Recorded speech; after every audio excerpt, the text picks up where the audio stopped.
Dajjal in the Quran.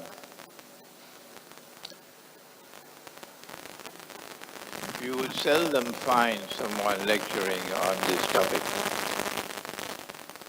And it is very likely that you are probably listening to this for the first time in your life.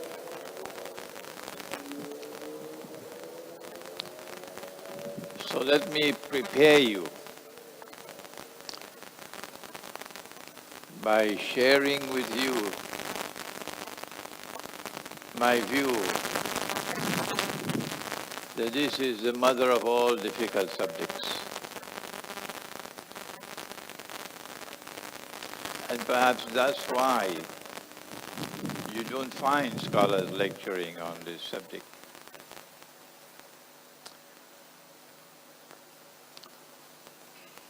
Our Prophet sallallahu ta'ala alayhi wasallam said about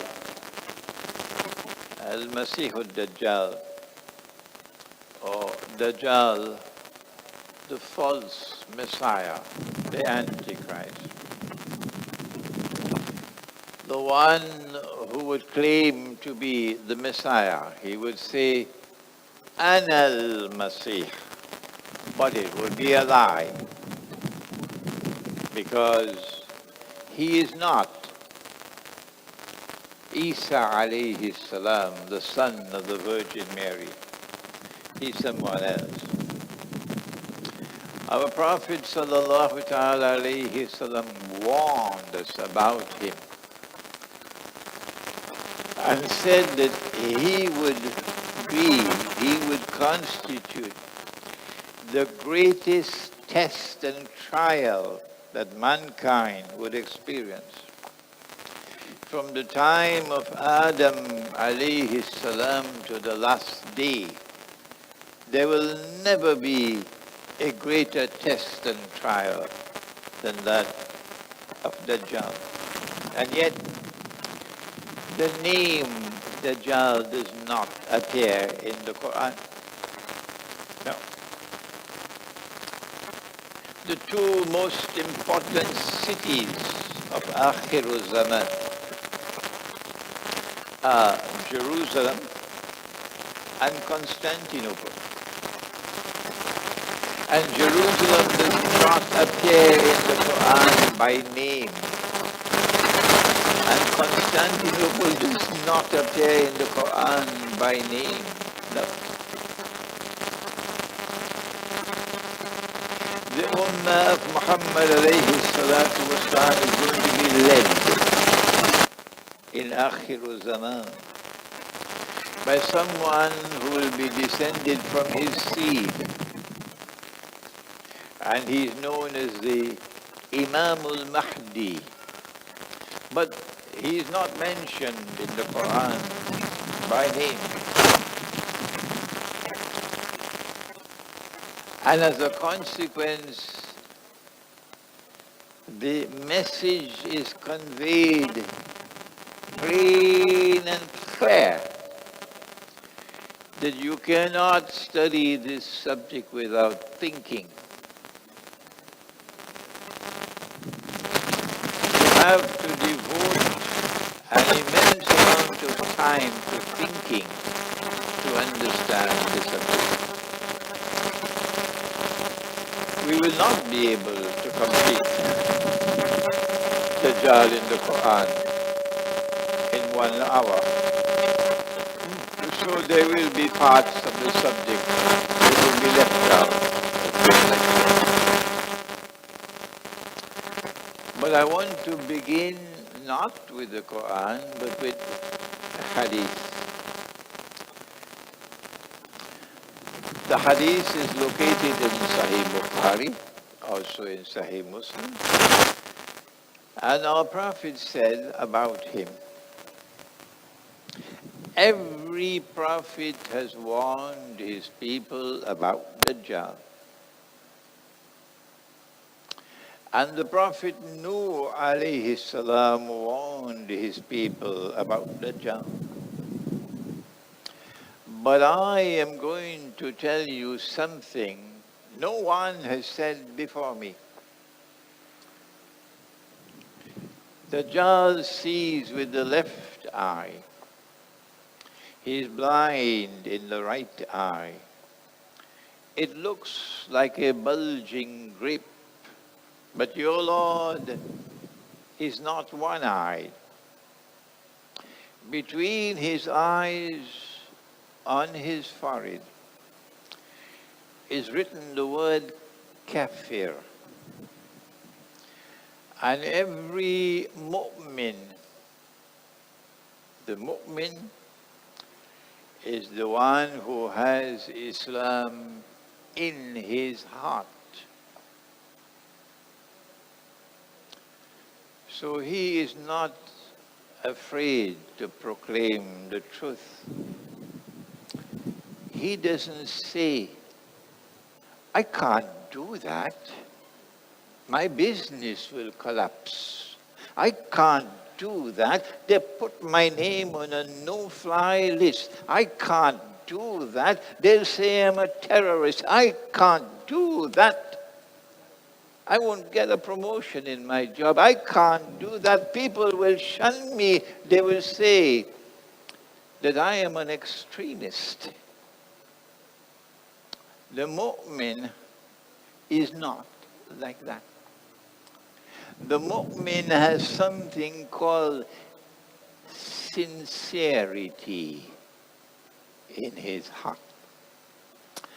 It's not sold in KLCC. No. The mu'min worships Allah with sincerity. And when it is right, he stands up for it, regardless of the price he has to pay. He doesn't sit on the fence. Shall I repeat that? And then will you send that message to your politicians? He does not sit on the fence. When it is right, he stands up for it, regardless of the price he has to pay. And when it is wrong, when it is evil, when it is unjust, like Saudi Arabia's nasty, wicked, bogus war on the innocent people of Yemen with this lie that is a Sunni-Shia conflict. When it is a nasty lie, when it is a wicked lie, when it is unjust, he doesn't sit on the fence. No, he stands up against it. That is a mu'min. And you can't find him today. Difficult to find him today. So the Prophet said, when the mu'min looks at Dajjal, at the forehead, he will be able to read kafir written on the forehead of Dajjal between his eyes. Regardless of whether he is katib or ghayru katib, whether he is literate or he is illiterate, he can still read. The implication is that the kafir, the one sitting on the fence and the rest, they see with only the left eye. They are also blind in the right eye, meaning they have only external sight. They have knowledge which comes to them externally, the stuff that you get at the universities. And they are internally blind, like Dajjal. And so they can't see, they can't read. But the mu'min can read kafir because he has nur in his heart. And as I told you, they don't sell nur in the supermarket. Only Allah can give you nur. Not even the politicians can give you nur. Not even the government can give you nur. Only Allah can give you nur. And so this introduction to Dajjal makes it plain and clear that you cannot penetrate this subject unless you can interpret religious symbolism.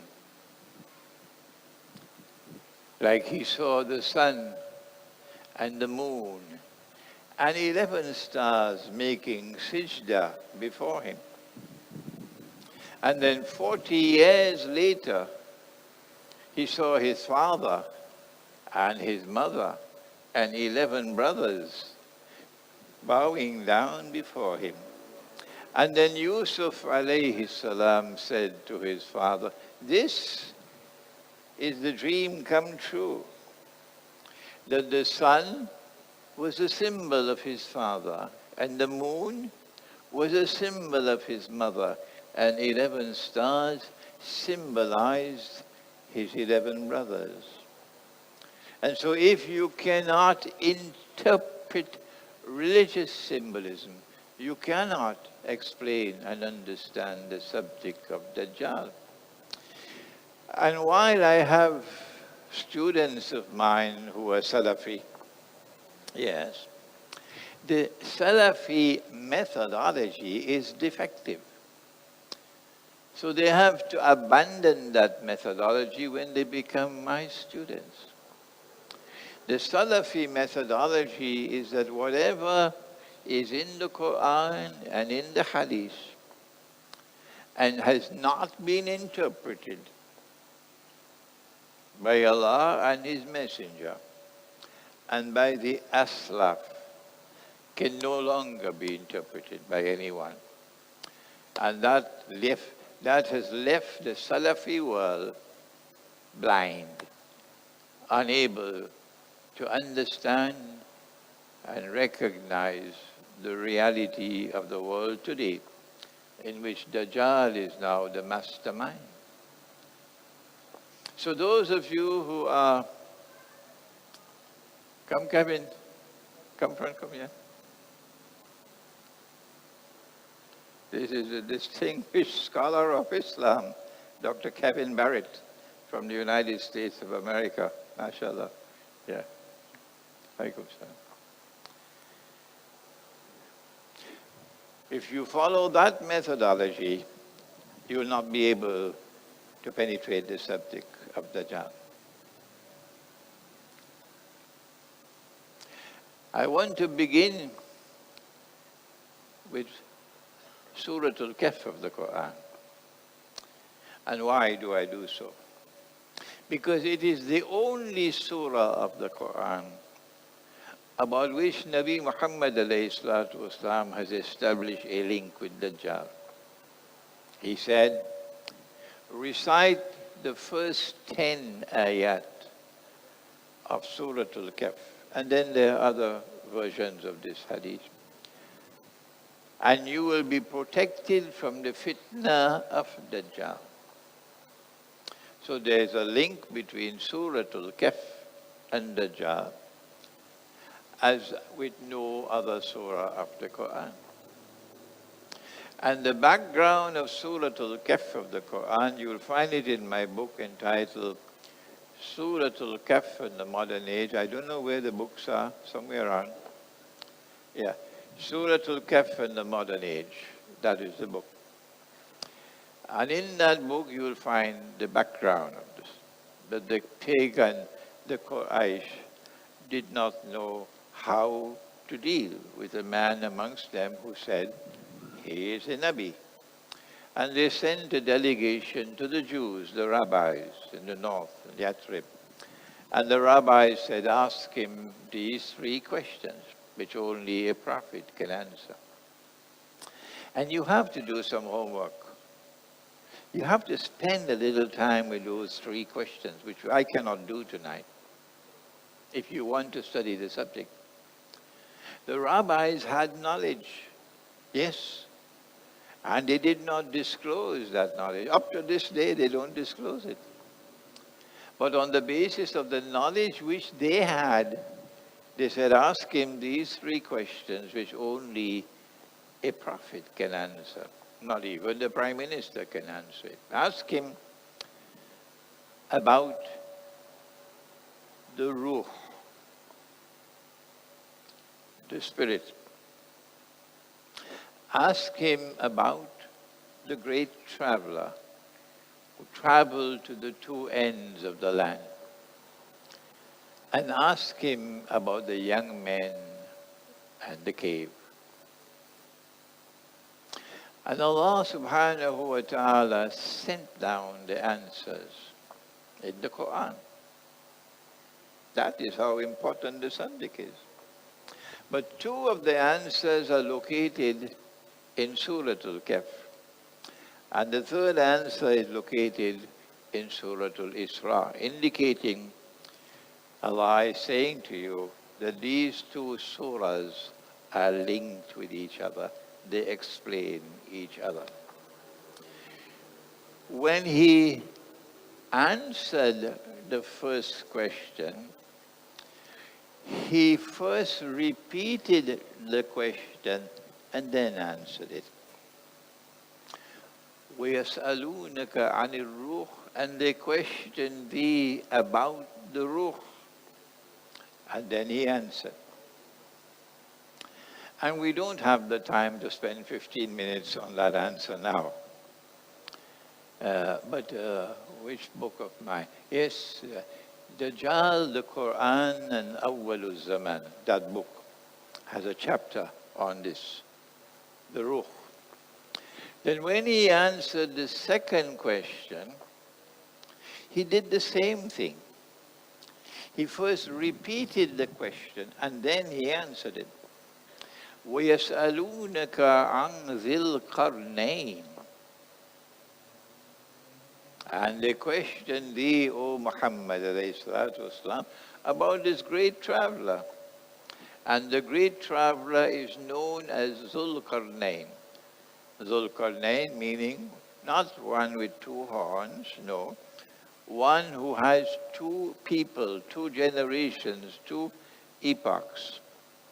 One in the past and one to come in the future. And we will touch on that, inshallah, on Saturday in KLCC, Surah, at 2 o'clock, Constantinople in the Quran. And I wrote a book on that, an Islamic view of Gog and Magog in the modern world. In answering the second question, the Quran took us to Gog and Magog, Ya'juj and Ma'juj. And Ya'juj and Ma'juj are a major sign of the last day. So the rabbis knew about Gog and Magog. And they were testing him to see whether he knew about Gog and Magog. And Allah stunned them by not only answering their questions about the two journeys, but went on to answer them and tell them about the third journey that they didn't ask about. But they wanted to know whether he knew about the third journey. Remember the question? The great traveler who traveled to the two ends of the land. But Allah went on.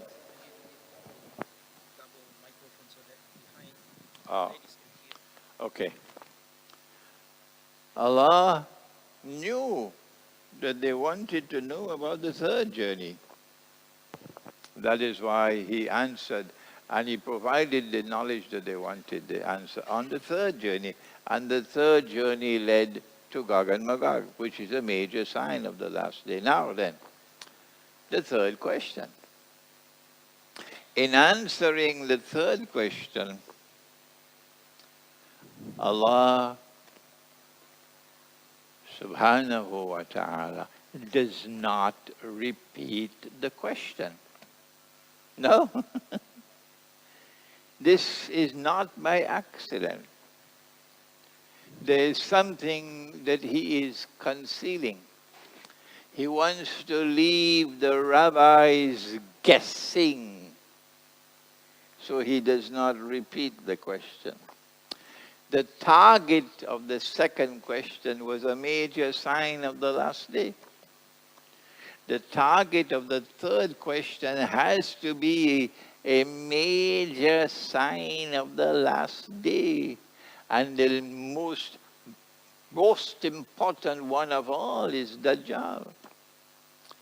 And so it should not be difficult for us to conclude that when the rabbis ask about the young man in the cave, the target of the question was Dajjal. And so when we go to look at the answer and study the answer, that answer delivers to us information that is critically important about Dajjal. It is in that answer that the young men fled from the city because of oppression. And that's how it is today as well. The minute you stand up for the truth, they target you. But they did not sit on the fence. They did not waver. They stood up firmly for the truth, like my brother Kevin Barrett here. They stood up firmly for the truth. And as a consequence, they had to leave, like he would probably have to leave the United States now. And they fled into a cave. And they slept for 300 years. And after 300 years, Allah woke them up. And they started to question each other. How long have we been here? And they said, maybe a day or a part of a day. And I say to myself, wait a minute, let me scratch my head. Something wrong here. If you have slept for 300 years, when you wake up, you have to be blind not to see that you've been there for a long time. Why? Because your beard will be as long as from Tawfiq to KLCC. Yes. So you'll be able to see. It's a long time. But they said a day or a part of a day, indicating that even though they had spent 300 years, when they woke up, they were still the same age. So the 300 years had not been spent in biological time. Okay? The 300 years had not been spent in our world of space and time. Is that clear? Do you all agree with me? Wrong. Wrong. Because the Quran says that the sunlight would enter in the morning and the evening. And the bodies will roll, attracted to the sunlight, every morning and every evening. So every single day of those 300 years, the young men were in this world of space and time. So now we have what is known as a paradox. We have the evidence that they were in this world throughout the 300 years. And we also have the evidence that they were in another world for those 300 years where you do not grow old and women don't need cosmetics. No. So how do we solve this problem?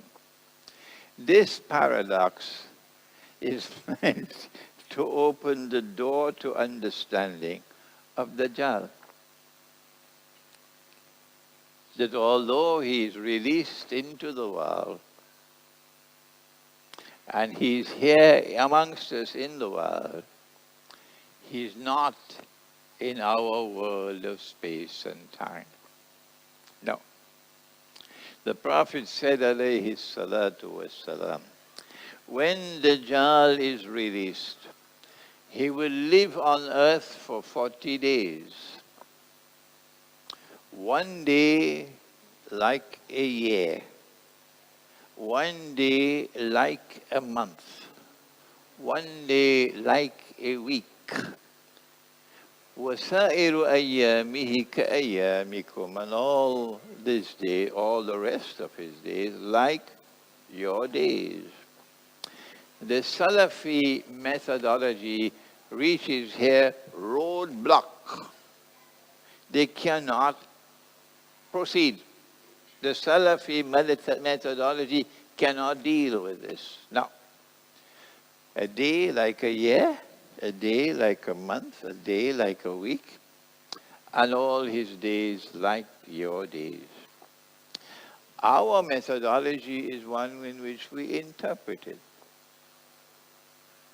And we recognize that Dajjal is going to be, he's here on earth, he's living amongst us, yeah. And even though he's here amongst us, he's not in our world of space and time. So you can't see him as yet. Can you see the angels? But they're here. Can you see the jinn? But they're here. Therefore, Dajjal is also here, but you cannot see him. He passes through three stages. Three stages. And the Quran uses the beautiful metaphor of a shadow. A shadow. And Allah says in Surah Al-Mursalat, and here is the first verse of the Quran that we quote. بعد أعوذ بالله من الشيطان الرجيم انطلقوا. Let the world now proceed. Let the historical process now proceed. انطلقوا إلى ظل, to a shadow. انطلقوا إلى ظل ذي ثلاث شعب, a shadow which will emerge in three parts. They don't teach this in the school of diplomacy. They don't teach this in the Department of Political Science, the universities. That there is going to be a shadow falling upon the world. And that shadow has to pass through three stages before the shadow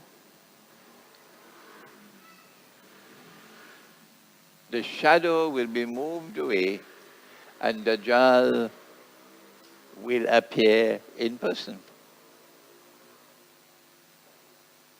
Salafi methodology doesn't know how to handle this. No?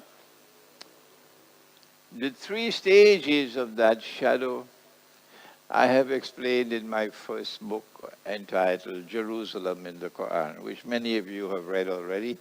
It is in English, it is also in Bahasa. And in those three stages we said, now listen carefully, within those three stages, he gave to the world Pax Britannica, and then Pax Americana, where we are now. And finally, there will be a third stage of the shadow. And that we say would be Pax Judaica. But the word Pax is a lie. Pax means peace. But he is a liar, and he oppresses, and it's a river of blood. When the third stage of the shadow has been completed, then the shadow will be lifted and Dajjal will appear in person. This is Suratul Mursalat. And then last night and the night on Sunday, we took you to the hadith, the prophecy of the Prophet ﷺ, in which he was speaking to Mu'az ibn Jabal radiallahu ta'ala anhu, and he gave a timeline of events, which you probably already know now. 5 events. The Jerusalem center stage, which symbolizes Pax Judaica. Medina in ruins, which indicates that this ummah has no role to play on the stage of the world. No. And then comes the Great War, Khuruj al-Malhama. And then after that comes the conquest of Constantinople, which is our lecture on Saturday. And after that comes the Khuruj of Dajjal. The shadow is now lifted, and Dajjal will now appear in person. And I took 25 minutes with just this. How will I ever finish this topic? When the Prophet ﷺ went on to say that Dajjal will come with 2 things, a river and a fire. But his river will be a fire, and his fire would be the cool waters of a river, indicating that in those long years when the shadow is on the world, things will not be what they appear to be. No. Appearance and reality will be completely opposite to each other. They will tell you, with their faces straight, yeah, it was Osama bin Laden and his men hiding in a cave in Afghanistan. They are the ones who bombed the World Trade Center and brought it down. And we know it's a lie. Yeah.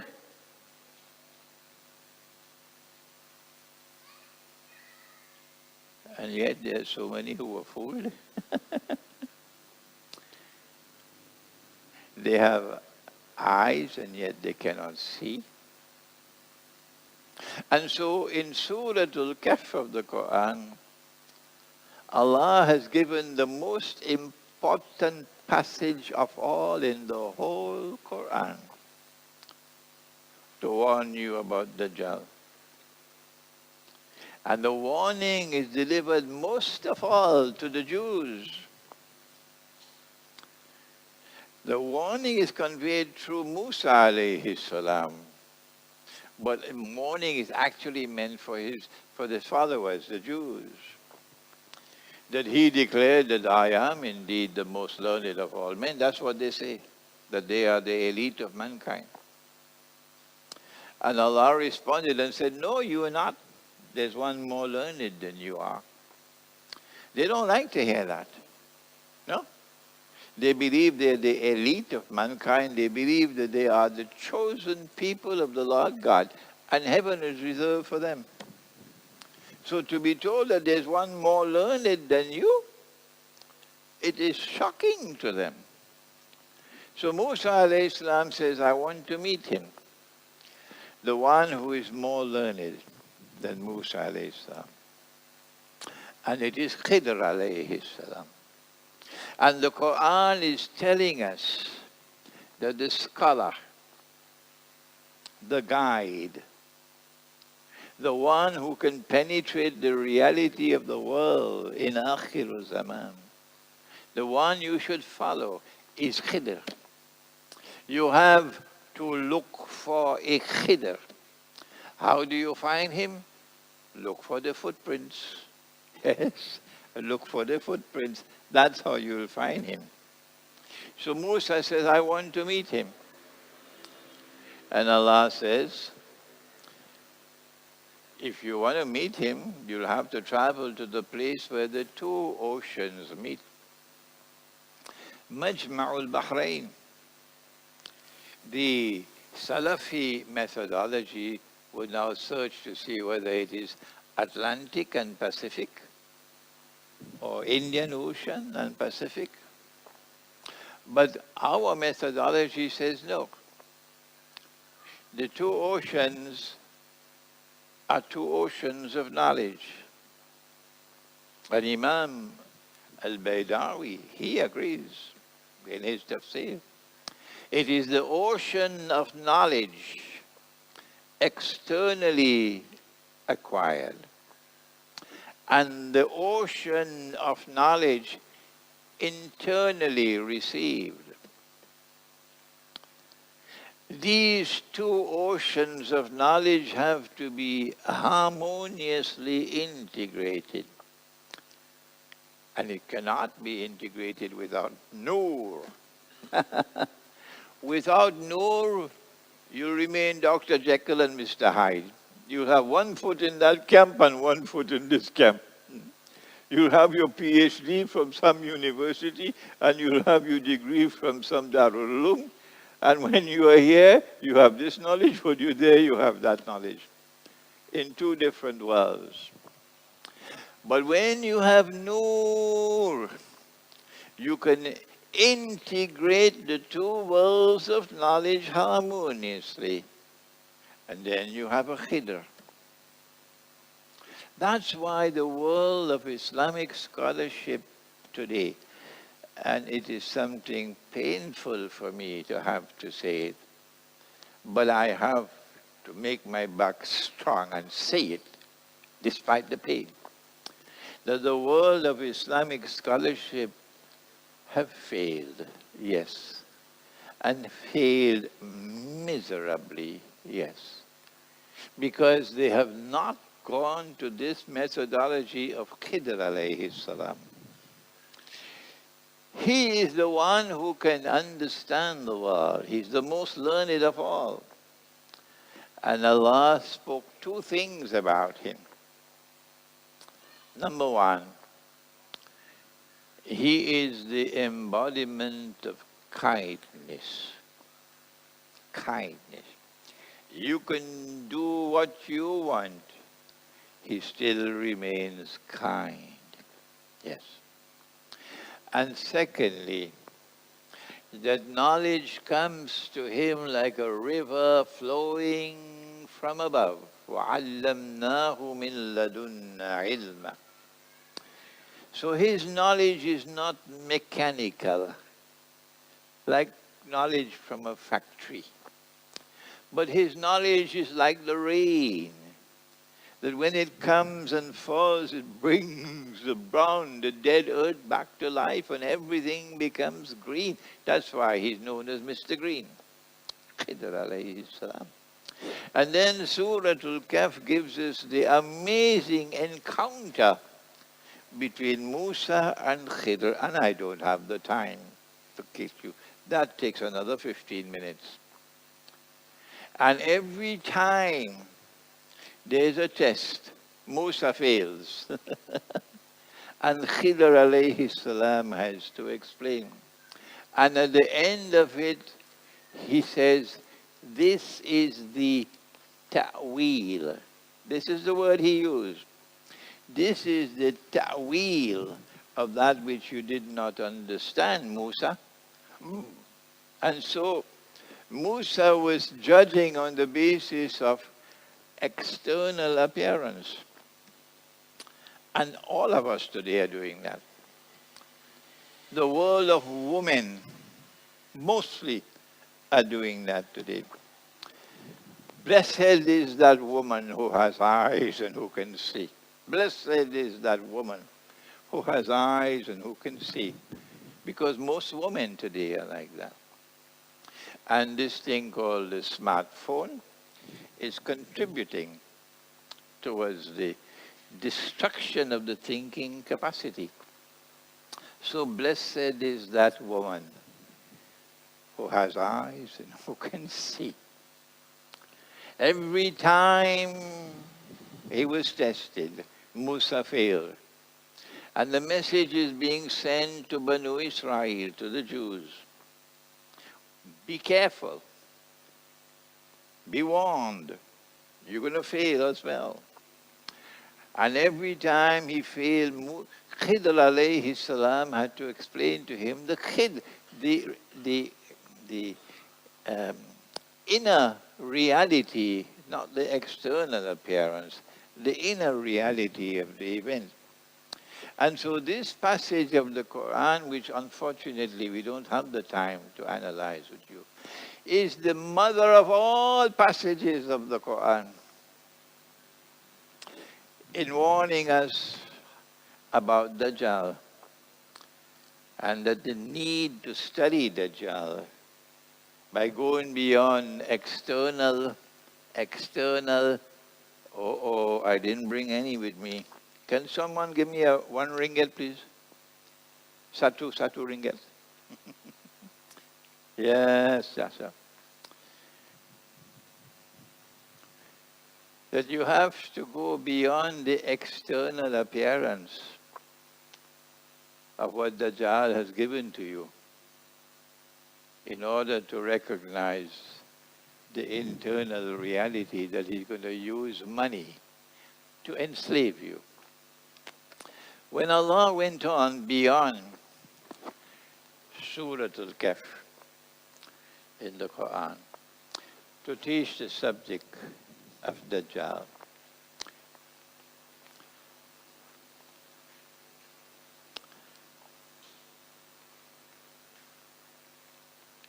I was amazed.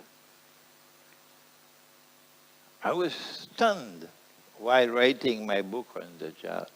I wrote the first book, Dajjal, the Quran, and Awwal Zaman. And it was while writing the book that new knowledge was coming to me.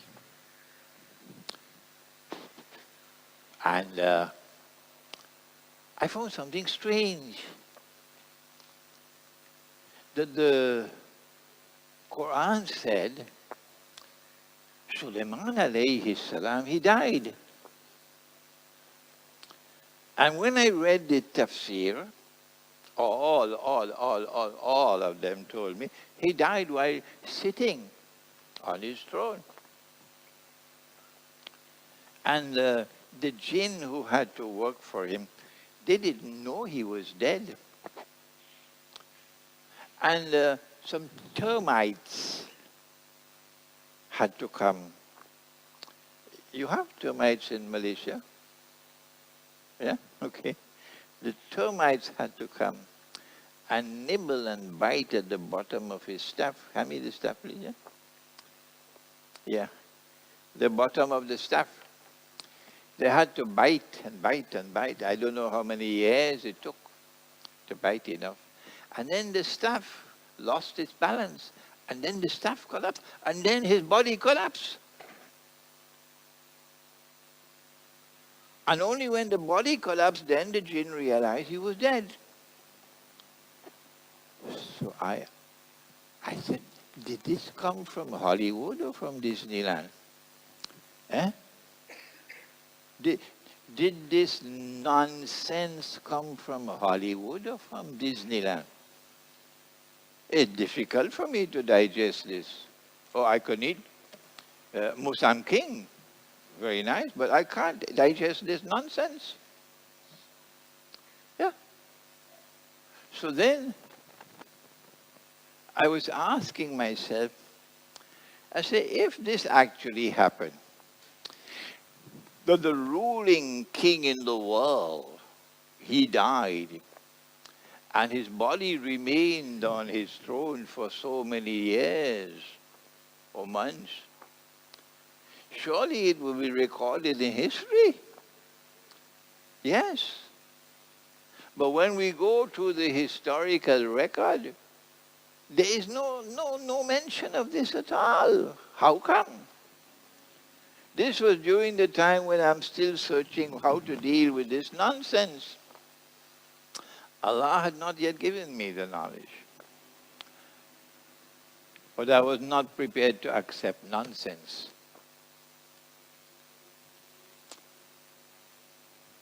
But my teacher had taught me, never study any verse of the Quran in isolation. I have a book entitled Methodology for Study of the Quran. You must go and take all the verses of the Quran on the subject and try to bring them all together in a harmonious whole. And that's not a job for a schoolboy. So then I said, okay, let me do what my teacher asked me to do. And when I did that, then I discovered that no, this is wrong. That in Surah Surah Sad of the Quran, Allah subhanahu wa ta'ala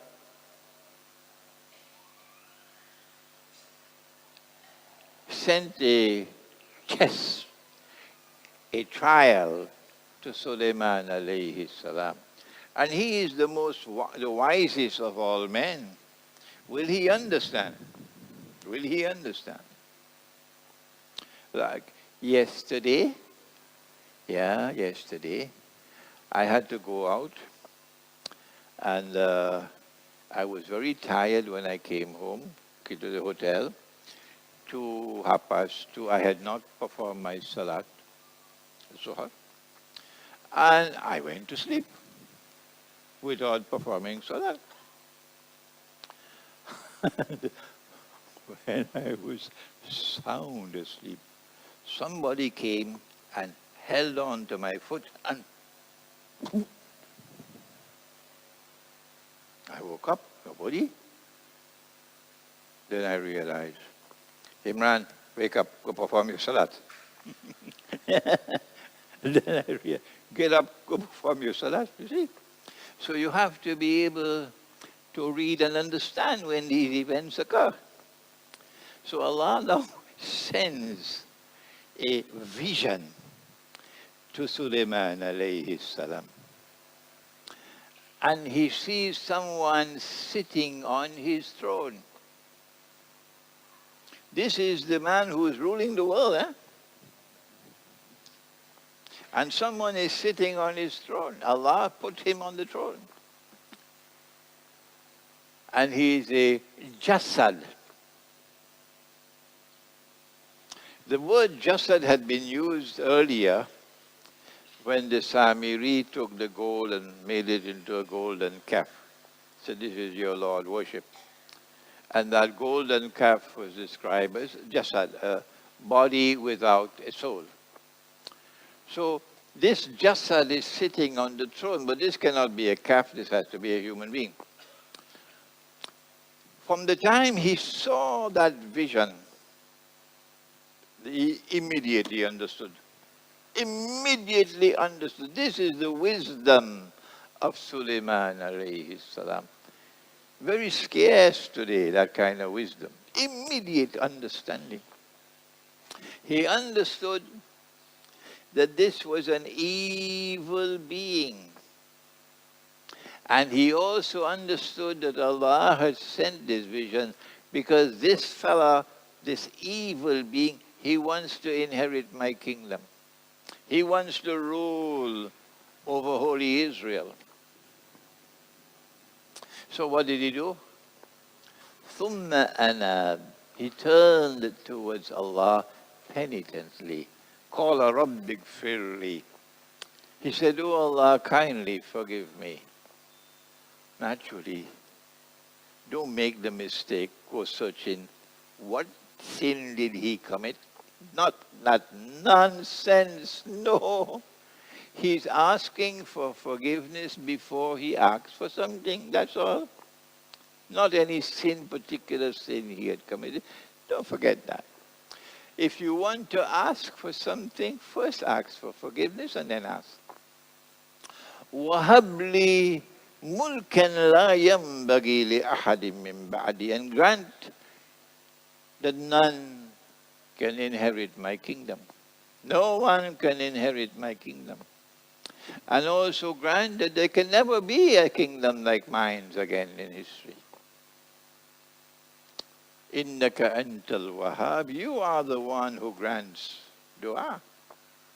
So said, so done. Allah accepted his dua. And as soon as Sulaiman alayhi salam died, the kingdom collapsed and has never been restored up to this day.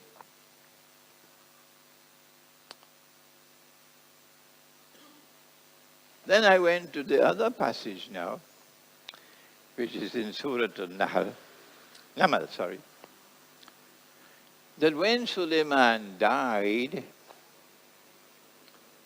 وَلَمَّا قَضَى سُلَيْمَانَ الْمَوْتِ,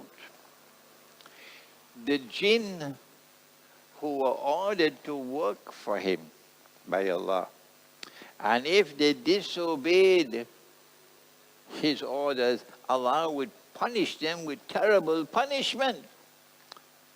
Among those jinn were those who were in chains, in shackles.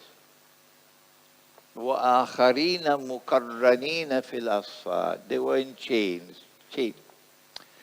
So when he died, the jinn were not aware that he was dead.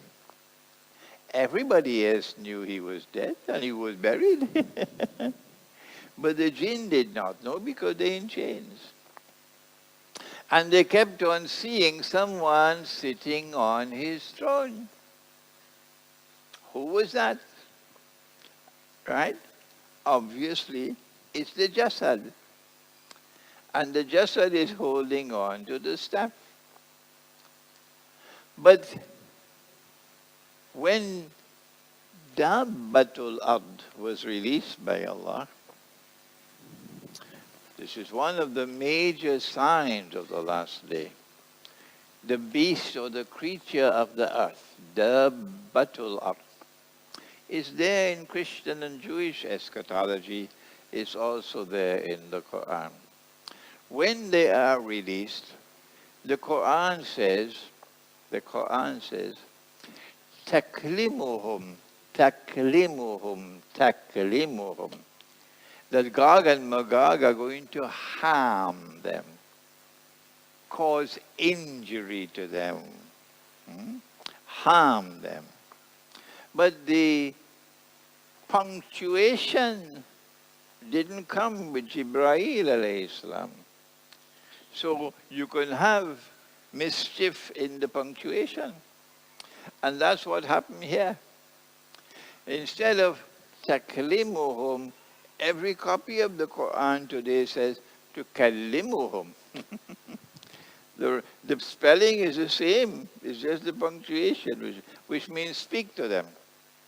The Dabbatul Ard will speak, when it should rather be Dabbatul Ard will harm you, cause damage to you, okay?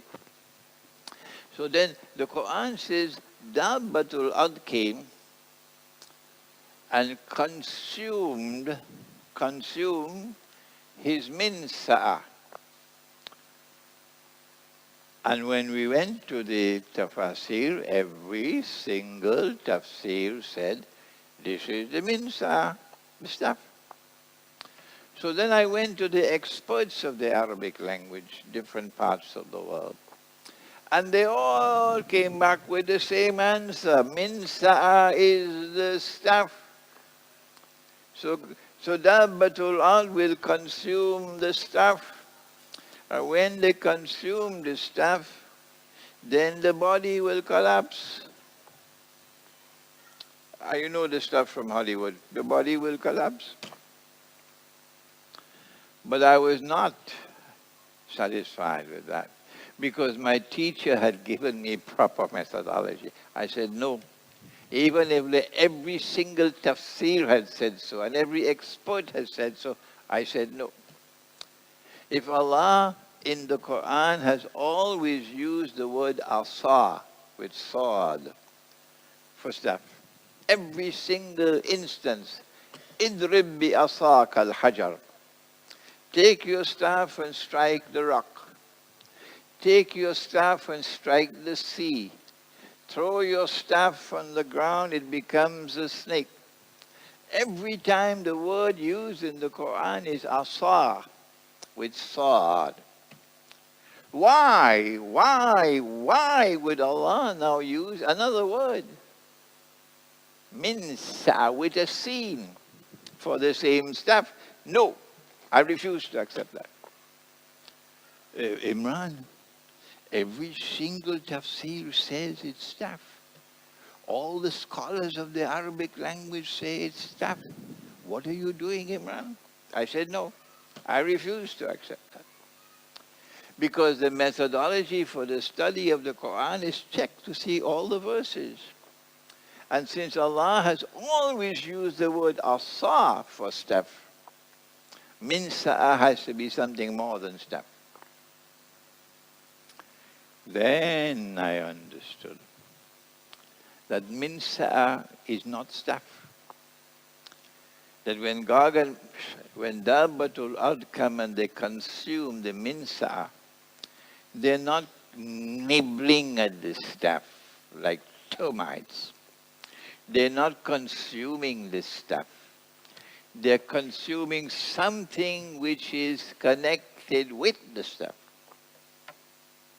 It is the miraculous internal spirit of the stuff. The spirit or the miraculous qualities of the stuff, that when you throw it on the ground, it becomes a serpent. That when you strike the rock, the water comes out. When you strike the sea parts. So while the jasad is holding on to that stuff, the min sa'a of the stuff can be used to deceive the jinn. And they are seeing Sulaiman alayhi salam standing up and walking and talking. Like even today, you turn on the television, you could see Tunku Abdul Rahman. Yeah, look, he is on television. And he's talking and he's lecturing. It's a video. So the minsa of the stuff has this capacity to be used to show images of Sulaiman alayhi salam, which fool the jinn. And that is what is going to be destroyed by Dabbatul Ard. So what is Dabbatul Ard? It is something which has the capacity to destroy the spiritual heart of things. And my understanding was immediate, that we are now being inundated with the electromagnetic waves of cell phones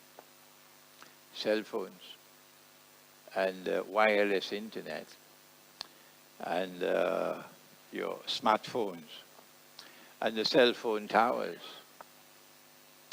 And this electromagnetic waves, it has a damaging effect upon you, but most of all on your children. That it will damage the child's memory. So I tested it and I found the evidence that the children who were being exposed to the electromagnetic waves were already being damaged, their memory was being damaged. So if I am correct, you're not going to get any hafiz of the Quran from the city in the future. Never. The only hafiz of the Quran will be a child who grows up outside of the damaging effects of Dabbatul Ard. So now, who is the Jasad? Obviously, the Jasad sitting on the throne is Dajjal. This is the most direct reference in the whole Quran to Dajjal. And what is the implication of Allah showing Sulaiman alayhi salam, showing him Dajjal sitting on his throne? Number one, that we should get confirmation that what our Prophet said was correct, that he is known as Al-Masih al-Dajjal because he wants to impersonate the Messiah. And the Messiah is going to return to the world to rule the world.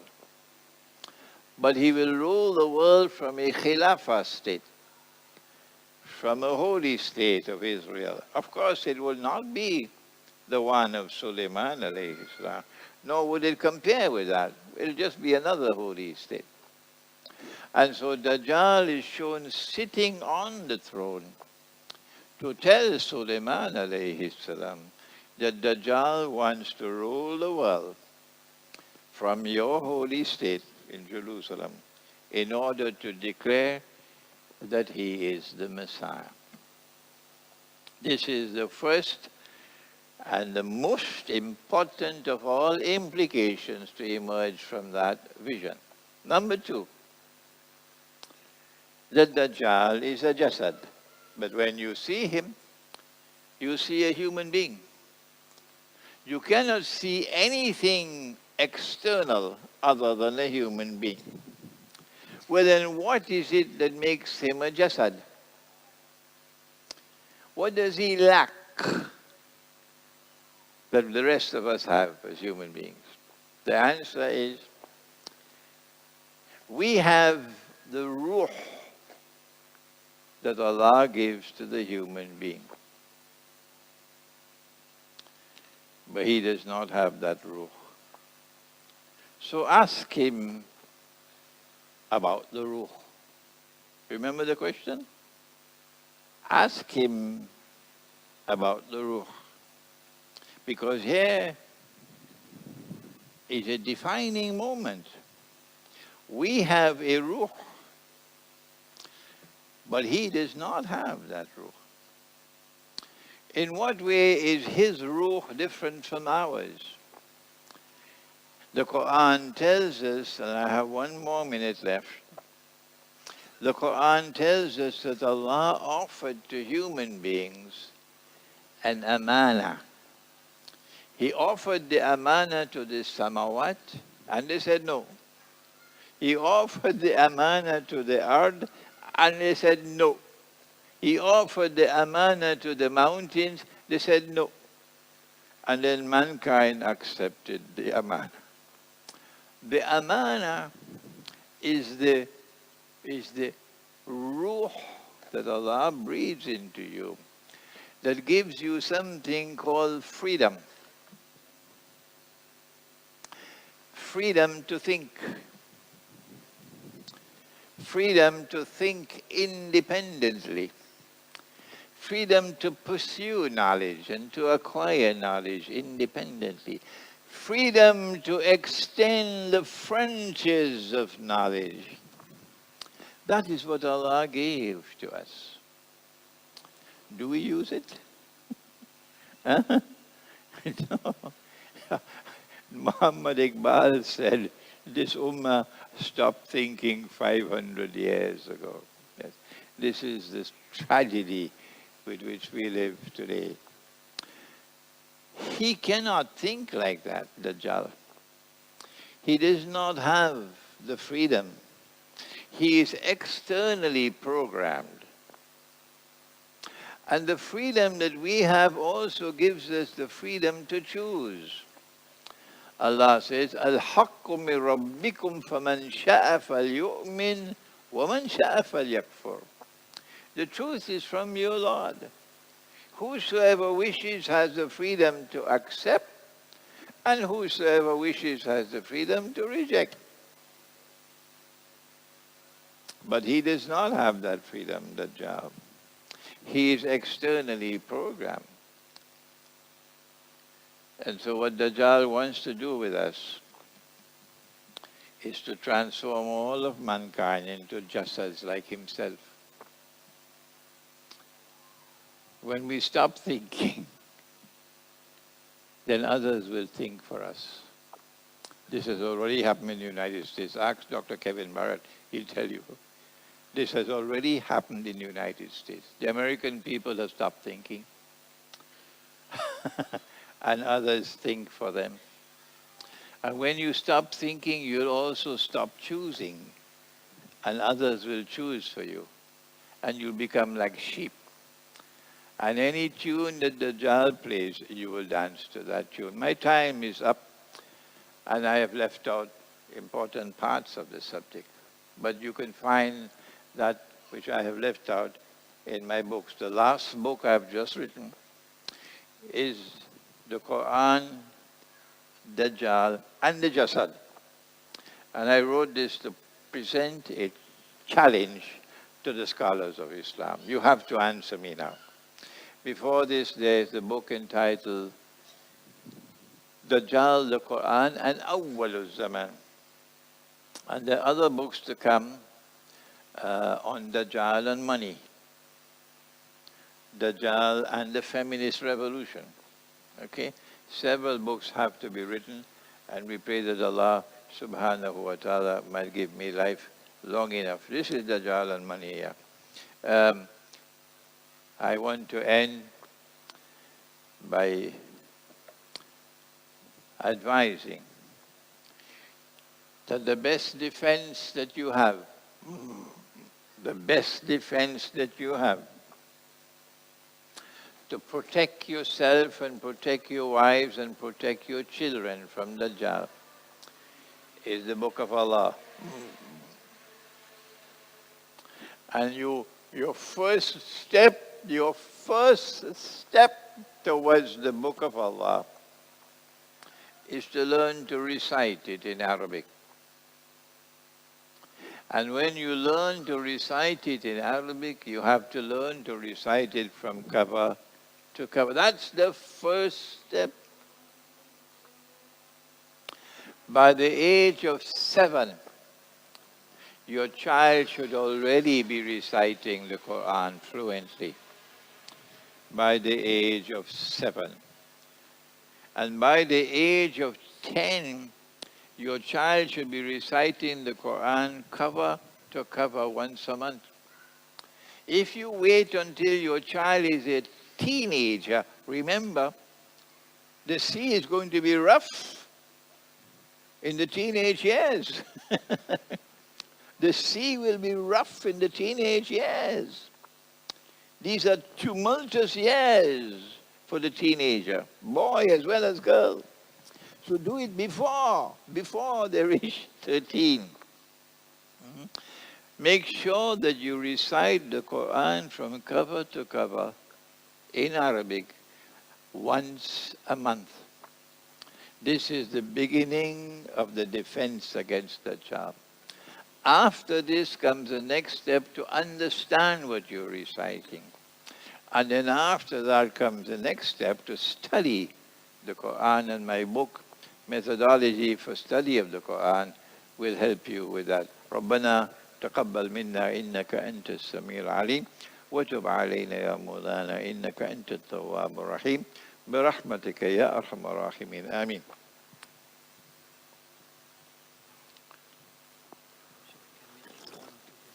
Certainly. We still got time. We come to the session of Q&A for brothers who like to ask questions or need some clarifications. You can come forward and use this mic.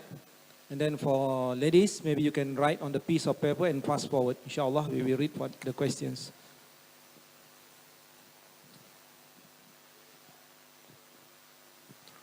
Okay. Okay.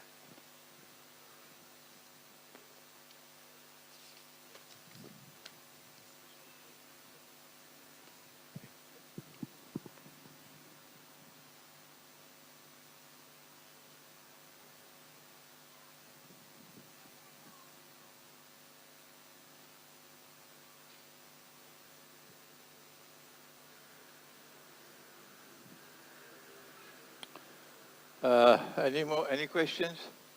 Yeah? Okay. Yeah, Assalamu alaikum, Sheikh. I've got two questions regarding tonight's lecture. The first one is regarding the 3 stages of shadow you said. You said that the Pax Judaica has not come yet. But my understanding is if you look at the influence of Israel, they are a state that no other state can now criticize. This is saying that to know who you're being ruled, you just have to ask who you cannot criticize. And also, if you look at all the major companies, all the major top 500 companies, they are now headquartered in Israel. So does that represent that Israel already has that power, already at the center of the stage? The question is important. Behind the scenes, of course, Israel is already ruling the world. But Israel is not ruling the world from in front of the curtain. Everybody knows the most powerful state in the world today is the United States and Russia, not Israel. But the curtain will have to be removed.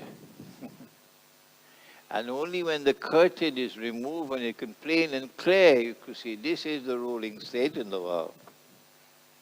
Only then would we be able to say that the third stage of the shadow has now come.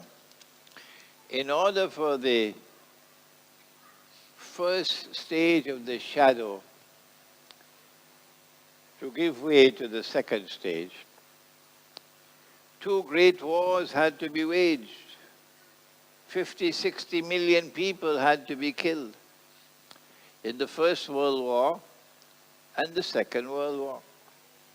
The Second World War was a mopping up operation for the first. The two wars were connected with each other. And so in order for Pax Judaica to replace Pax Americana, you need a big war. And that is the Malhama. And so yes, you are right that Israel is already ruling the world, but not from in front of the curtain. It's from behind the curtain, yeah. Okay, here we are.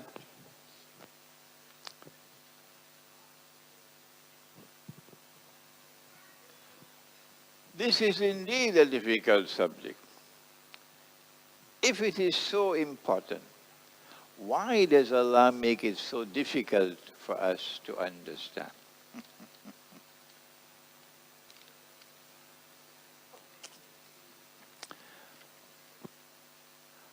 Allah offered you the amana.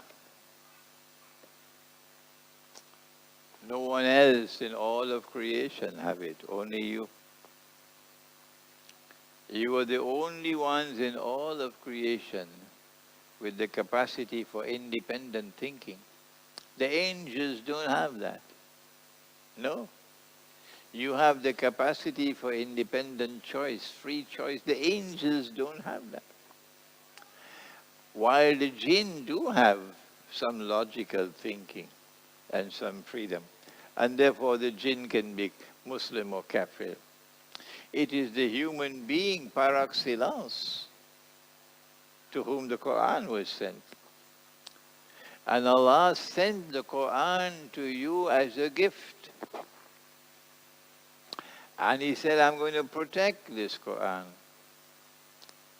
And He said that this Quran will explain all things.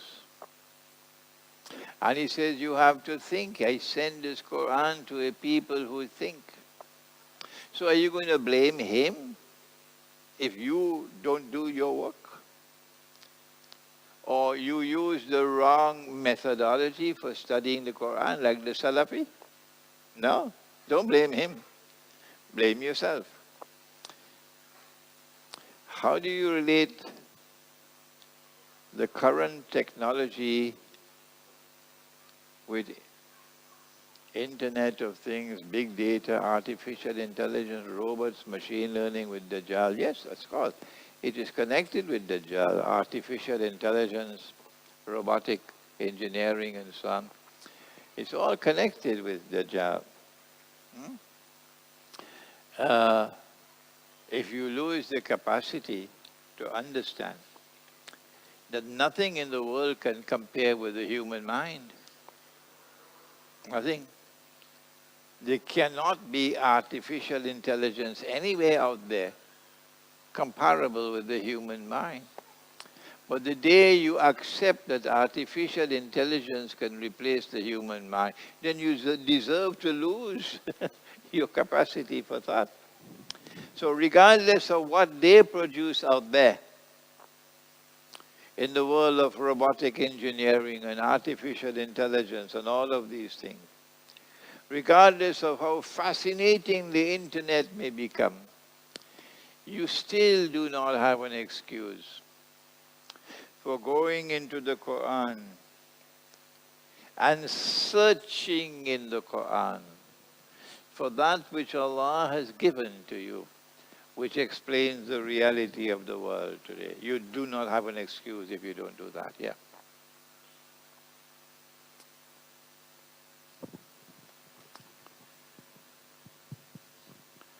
Should we as Muslims support Russia in every war?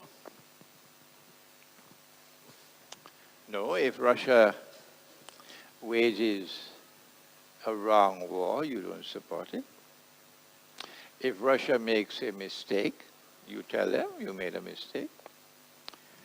The Russians made a mistake, yes. And I have to give a lecture on the subject to tell them, the Russian president and the Russian foreign minister, who are some of the best in the world today, that you engage in the diplomacy of opportunistic thinking in order to advance your economic agenda. When you embrace Sisi, when you embrace Sisi in Egypt, Mursi was bad. May Allah have mercy on the soul of Mursi, but Mursi made mistakes, serious mistakes.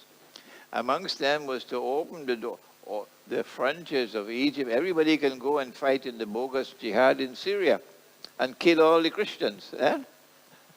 Mursi made other mistakes. And may Allah forgive him, but they were mistakes. And the whole of the Ikhwan also made those mistakes. What the Russians did was they disliked Mursi and the Ikhwan so much that as soon as Sisi threw out Mursi, they embraced Sisi. They could not see that Sisi is worse than Mursi until Allah calls Mursi to die in the courthouse, in the courtroom. And these cowards who are ruling Egypt had to bury him in midnight. They couldn't risk burying him in the sunlight. The cowards who are ruling over Egypt. Yeah. So the Russian diplomacy and the Russian political stance was wrong on Egypt. Wrong on Saudi Arabia as well. They saw an opportunity. As Saudi Arabia, which is an ally of the United States all through history, is now approaching us. Huh? And when Saudi Arabia showed some signs of approaching Russia, they embraced the Saudis. Said, let's do business. Let's make a deal. And so the Russians then remained silent on the slaughter in Yemen. Yeah. It's called the politics of opportunism. And someone has to tell Russia that was wrong. A Christian should not do that. So you do not support Russia uncritically. No. Is there any connection between a woman and Dajjal? The Prophet said, alayhi salatu wasalam, Dajjal has many battlegrounds through which he attacks us. But his last battleground is women. He said the last people to follow Dajjal will be women. And a man would have to return to his home and tie, meaning coercively restrain his wife, sister, daughter, to protect them from being seduced by Dajjal, indicating that in Akhir Zaman, a feminist revolution is going to emerge. And those who are in that feminist revolution will be so brainwashed that no matter what you say to them, you can't convince them. Your own daughter your own daughter, and she now becomes a lesbian. Yeah? And it's a shame, a disgrace for the whole family. But no matter what you say to her, nothing works. Yes. And your sister throws away her hijab. And she goes out in the open without any hijab. And the brother flew all the way from Tunisia to come to consult with me, Sheikh, what to do? What to do? My sister had thrown away the hijab, and now she's dressing the way the others are dressing, half naked. This is what the Prophet is talking about. That in Akhir Zaman there's going to be a feminist revolution. So when you find a Muslim woman, when you find a Muslim woman who is truly a woman and does not want to become a man, who wants to fulfill her functions as a woman and does not want to embrace the functions of a man, and who dresses the way a woman should dress modestly, and who wants a husband who is a man, not a boy. You should treasure such a woman. From last question, okay? So, From your research and study, which will come first? Imam al-Mahdi, Malhama, Dajjal, or Imam Mahdi Isa? Easy question. Easy question. The first is the Malhama, which will now occur soon. After the Malhama, the next will be conquest of Constantinople. After the conquest of Constantinople, the next would be the shadow will go, and now Dajjal will appear in person. When that happens, then before Nabi Isa alayhi salam is sent back, Imam al-Mahdi emerges. And then the last one will be the return of Nabi Isa alayhi salam. Is there any connection between Dajjal and the English language? Oh yes. Oh yes. Dajjal wants one world. He wants to create all of mankind in one world. A global society. So he needs to use language as a tool for bringing all of mankind into one global society. But languages, all languages, are a miracle from Allah, including the English language and the French language. And a Muslim has the right to acquire any language. But when you start speaking to your children in English and to your servant in Bahasa, huh? Did you hear me? Huh? Did you hear me? Are you in Pakistan and you speak to your children in English and to the servants in Urdu? You know, you're brainwashed. You're brainwashed. But if you have, your children must grow up with their native language. This must be their mother tongue.